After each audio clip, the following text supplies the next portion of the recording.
Juan Kapitulo 6, versikulo 35. Si Jesus miingon kanila, "Ako mao ang pan nga naghatag sa kinabuhi. Ang muari kanako dili nagayod gutomon, ug ang mutuo kanako dili nagayod uhawon."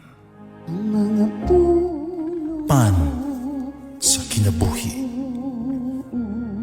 Maglikon unta sa mong pagtuo ug gagakabi sa pagtuman sa imong mahal nga kasuguan.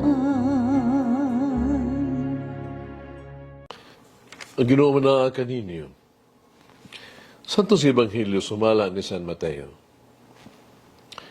Si Jesus miingon siya mga tinunan, ayaw gayud ninyo buhata ang inyong mga tulumanon sa relihiyon, ron lamang makita sa mga tao.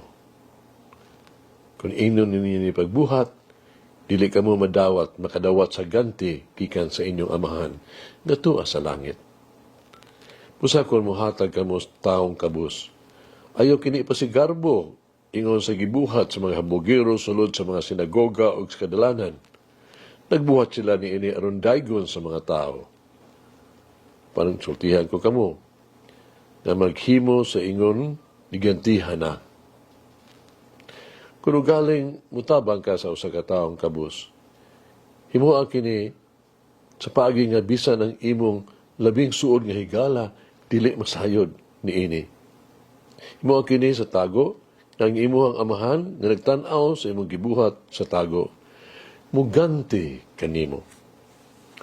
O kung mag-ampo ka, ayaw pa nag-ingon sa mga tipakaroon ingnon, gusto silang magtindog o mag-ampo sulod sa mga sinagoga o diya sa mga iskena sa kadalanan para makita sila sa mga tao. Sultihan ko kamo, gigantihan na sila. Pan kung mag-ampo ka, sulod ngadto sa imong lawak, nga takpi ang pultahan o pag-ampo sa imong amahan nga dili makita. O gantihan ka sa imong amahan nga nagtan-aw sa imong gibuhat sa tago. Sa imong pagpuasa, ipakita nga nagsubo kamo sama sa gibuhat sa mga tipakaroon ingnon. Nagsuroy-suroy sila, nagigutom kaayong panagway, aron makita gayod nga nagpuasa sila. Sultihan ko kamo nga gigantihan na sila.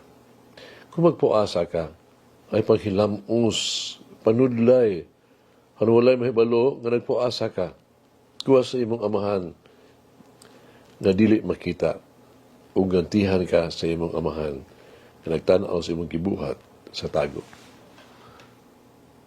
Ang Ebanghelyo sa Ginoo. Pasalamati ang Ginoo kay siya maayo, ang iyang gugma mulungtad hangtod sa kahangturan.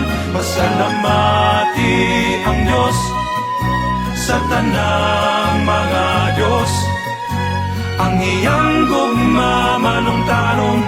Pasalamati ang Ginoo sa mga Ginoo, ang iyang gugma balungtaron.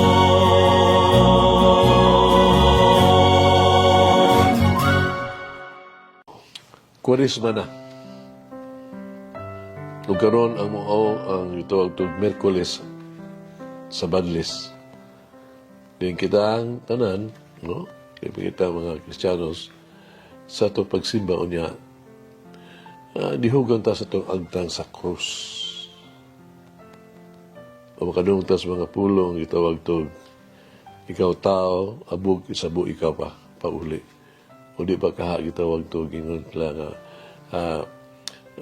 ilusulo imong sala og tuon na sa pulong sa Dios. Kuning adlaw mga igsoon sa itong pagsugod sa tawagtog sa Kwaresma na pagkarong adlaw kita giauhag nga kita magpretensya, magpuasa, no? Magpuasa likay sa pagkarne o likay sa sobrang nga pagkaon. Pabitaw ato kining pamalandungan, no? Hinumdum ko sa usa nga naghiskot bahin sa pagpuasa ngadto sa usa ka grupo sa mga tao nga mga kabus. Sa galit, ako naamguhan, naalang yun kanila ba, ang pagpuasa, usa ka buta nga, kanon nilang gibuhat, ordinaryo para nila. Mga kabus, kung sila, siging puasa. Para kanila ang kwarisma, gisaulog nila, adlaw-adlaw. Pagkalahay sa mga tao, naisgutan ni Jesus diha sa Ebanghelyo karon.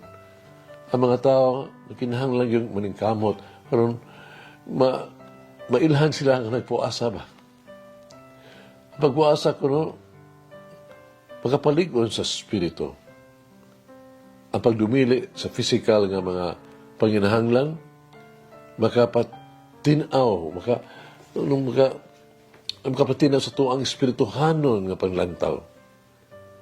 Din ang tao makaamgo sa iyang kinabuhi sa kaimportante sa kalagnon mga panginahanglan. Ang mga tao sa medical nga profesyon nagpanayag usab ang pagpuasa ano na biyay maayong epekto sa panglawas. Una, diet. Nining adlaw, maayong malandong kita nini mga musunod nga mga panultion.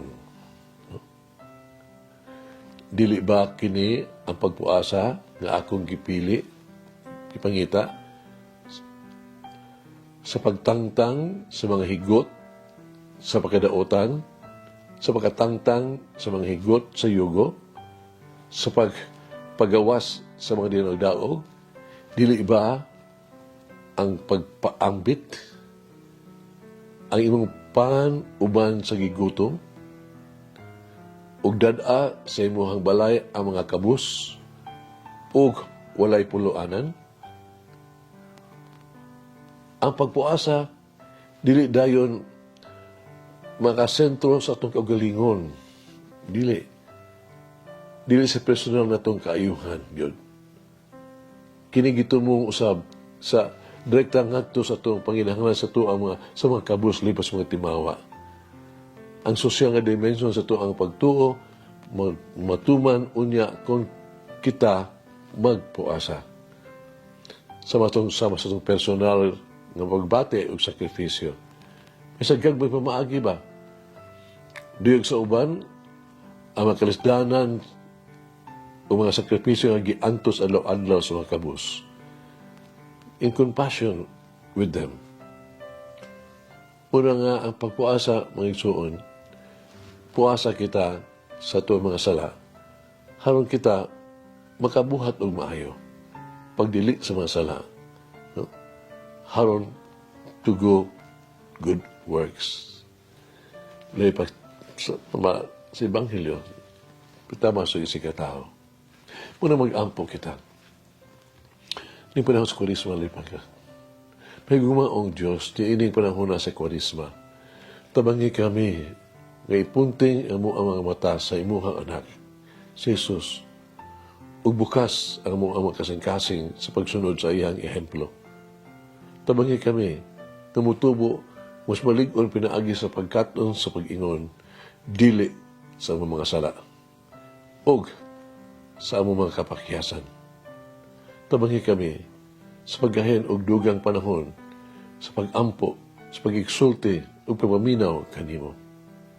Tabangi kami na makita ang mga panginahanglan sa uban, ipaambit kung unsa ang anaa kanamo sa mga kabus, gigutom, ug walay pulianan.